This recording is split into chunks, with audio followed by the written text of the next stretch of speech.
당신이 누군가와 30분 동안 깊은 대화를 나눴는데 정작 당신은 자기 이야기를 거의 하지 않았다고 생각해 보세요. 그런데 신기하게도 상대방은 당신을 정말 대화가 잘 통하는 사람이라고 기억합니다. 이게 말이 됩니까? 사실 이건 우연이 아니라 뇌과학적으로 증명된 현상이거든요. 우리는 자꾸 내 이야기를 잘해야 한다고 생각하지만 진짜 비밀은 정반대에 있습니다. 그럼 오늘은 사람들이 당신을 사랑하게 만드는 질문의 기술에 대해 이야기해 보겠습니다.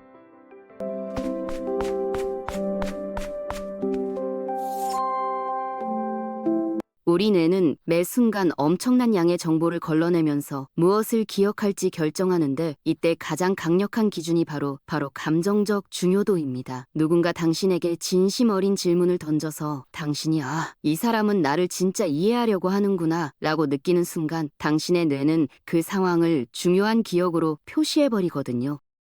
이게 어떤 사람은 평생 기억에 남고 어떤 사람은 5분 뒤에 잊혀지는 이유입니다. 더 놀라운 건 옥시토신이라는 호르몬이 분비된다는 겁니다. 이게 뭐냐면 엄마와 아이 사이의 애착이나 연인 간의 사랑을 만드는 바로 그 화학 물질이에요. 질문 하나로 이런 반응을 일으킬 수 있다는 게 믿기지 않죠?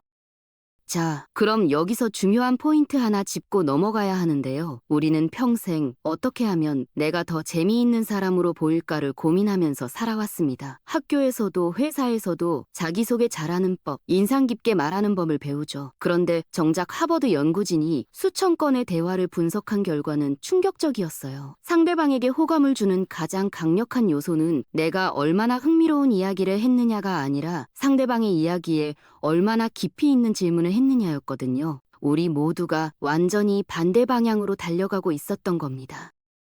실제로 한 실험에서 참가자들을 두 그룹으로 나눠서 한 그룹은 자기 성취에 대해 10분간 이야기하게 하고 다른 그룹은 상대방에게 깊이 있는 질문을 던지게 했습니다. 결과는 어땠을까요? 질문을 던진 그룹이 압도적으로 더 매력적이고 기억에 남는 사람으로 평가받았어요. 비율로 따지면 거의 3대1 수준이었죠. 우리가 얼마나 잘못된 전략을 써왔는지 보여주는 대목입니다.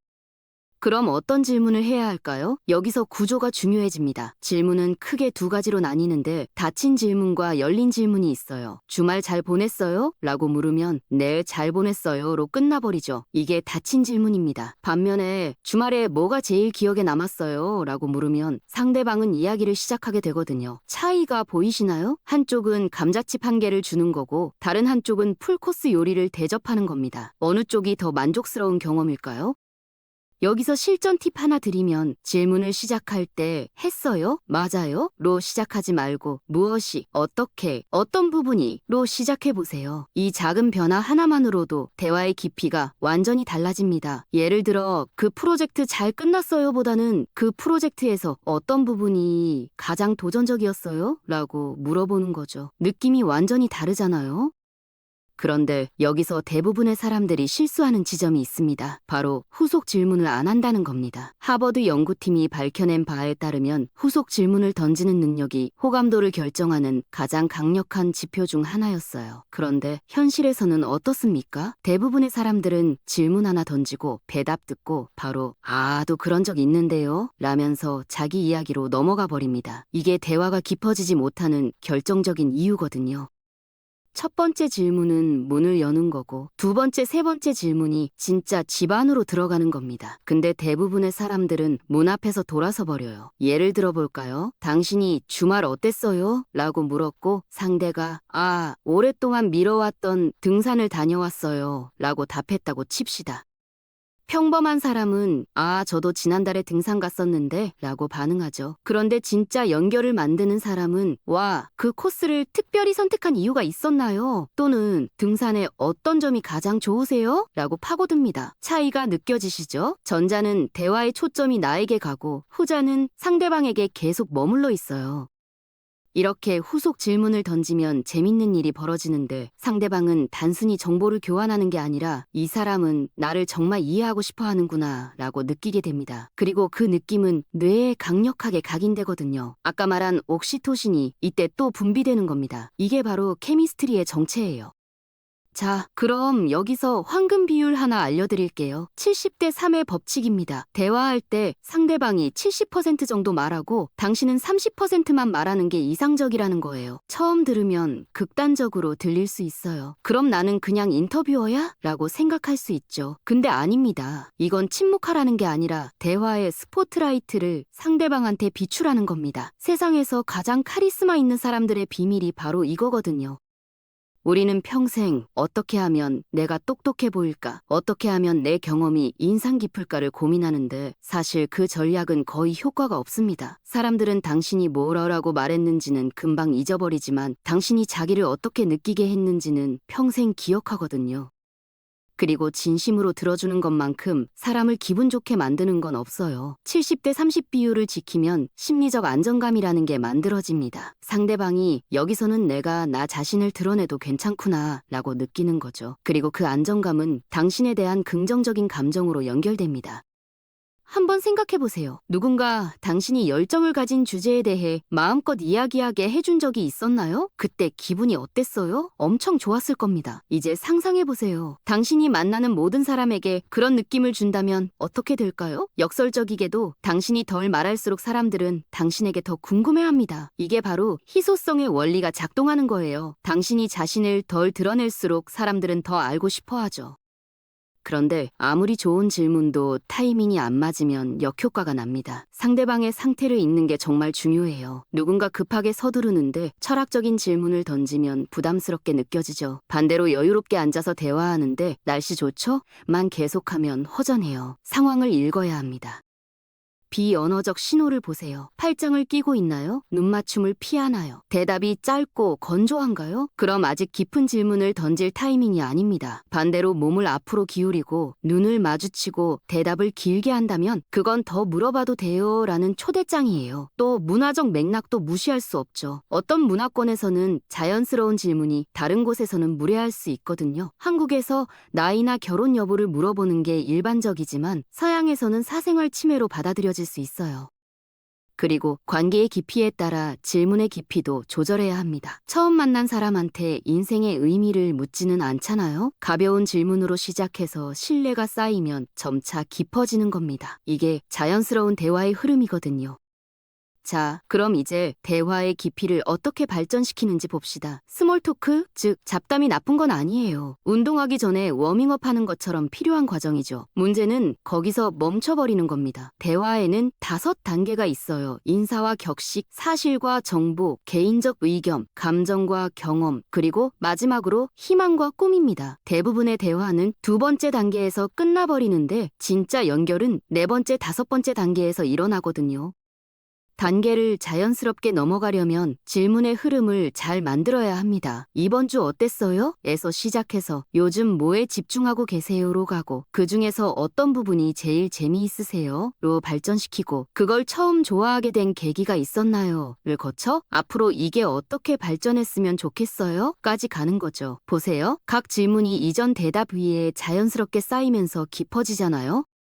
여기서 반전 하나 알려드릴게요. 사람들은 사실 잡담에서 벗어나고 싶어 합니다. 안전하게 느껴져서 거기 머무는 것 뿐이지 실제로는 모두 불만족스러워 하거든요. 의미 있는 대화를 갈망하면서도 서로 빈 칼로리 같은 대화만 나누고 있는 거예요. 당신이 먼저 영양가 있는 질문을 테이블에 올려놓으세요. 요즘은 디지털로 대화하는 일이 많죠. 화상회의, 메시지, 이메일까지 온라인에서는 좋은 질문이 더욱 중요해집니다. 왜냐하면 몸짓이나 표정 같은 비언어적 단서가 제한되거든요. 메시지는 건조하게 느껴질 수 있고 톤이 오해받기 쉬워요. 그래서 질문으로 그 빈자리를 채워야 합니다. 텍스트로 소통할 때는 부드러운 표현이 더 중요해요. 이거에 대해 어떻게 생각해요? 보다는 이거에 대한 당신의 생각이 궁금해요. 더 부드럽게 들립니다. 화상통화는 또 다른 도전인데 대면의 느낌은 주지만 실제 장점은 적거든요. 화면 피로도 실제로 존재해요. 그래서 열린 질문이 더 가치 있어집니다. 왔다 갔다 할 필요가 줄어들거든요. 디지털에서 효과적인 기법 하나는 본격적인 이야기 전에 체크인 질문을 던지는 겁니다. 본격적으로 시작하기 전에 오늘 컨디션은 어때요? 또는 이번 주는 어떻게 보내셨어요? 이런 질문들이 대면에서 자연스럽게 보이는 맥락을 만들어주거든요. 온라인에서는 그런 메타 대화가 빠지기 쉬운데 질문으로 보완할 수 있습니다. 자, 이제 절대 하면 안 되는 질문들을 봅시다. 아무리 경험이 많아도 경계선은 알아야 하거든요. 첫 번째는 방어적으로 만드는 질문입니다. 왜 그 직업을 선택했어요? 같은 왜로 시작하는 질문들이 그래요. 도전처럼 들리거든요. 왜를 무엇이 또는 어떻게로 바꿔보세요. 무엇이 그 직업으로 이끌었나요? 훨씬 부드럽죠?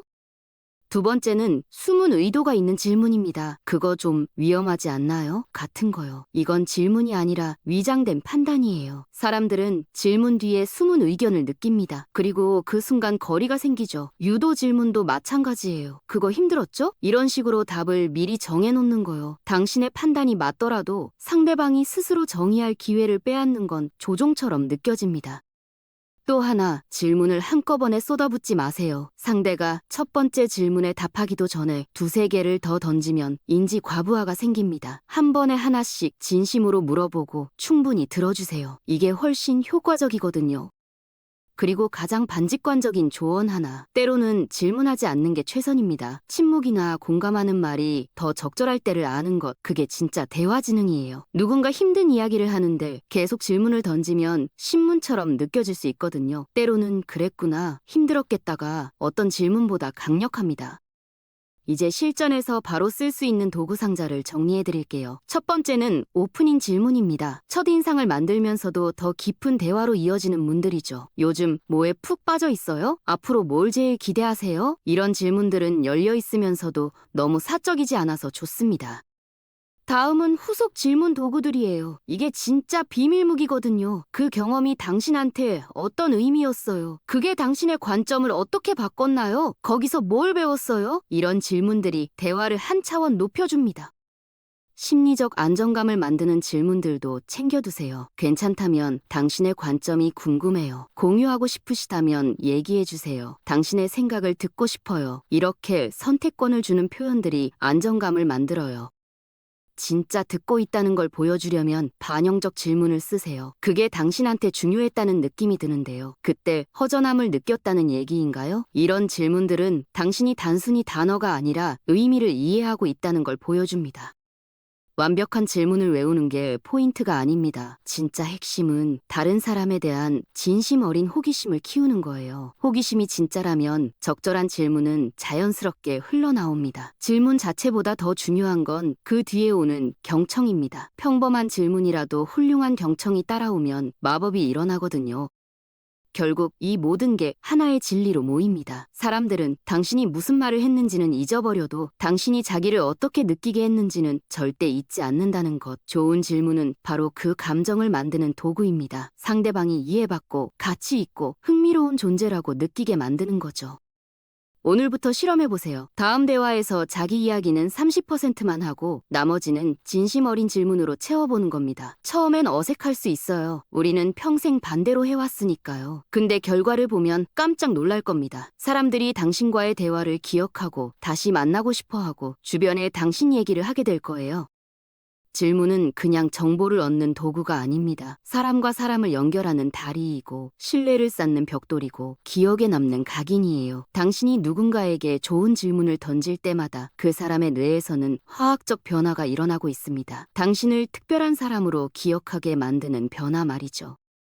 세상은 자기 이야기만 하고 싶어하는 사람들로 가득합니다. 그 속에서 진심으로 듣고 물어보는 당신은 사막의 오아시스 같은 존재가 되는 겁니다. 이제 선택은 당신의 몫입니다. 계속 흥미로운 사람이 되려고 애쓸 건가요? 아니면 흥미를 가진 사람이 될 건가요? 후자를 선택하는 순간 당신은 이미 사람들이 사랑하는 사람이 되어 있을 겁니다.